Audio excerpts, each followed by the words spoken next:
মুসলমান ভাইরা,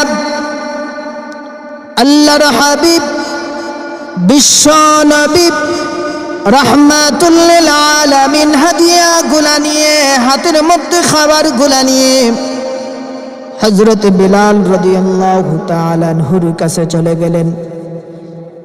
গিয়ে ডাক দিয়া বললেন, রে বিলাল, এই খাবারগুলো আমি তোমার জন্য নিয়ে এসেছি, তুমি এইগুলা গ্রহণ করো, খাবারগুলা খাও।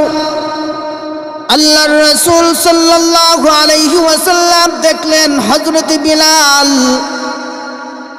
মাটির মধ্যে শুয়ে আছে, গায়ের মধ্যে কোনো চাদর নাই।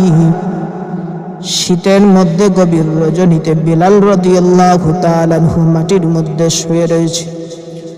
আল্লাহর রাসূল সাল্লাল্লাহু আলাইহি ওয়াসাল্লাম হযরত বিলালের কাছে যখন খাবারগুলা দিলেন, বিলাল খাবারগুলা গ্রহণ করল।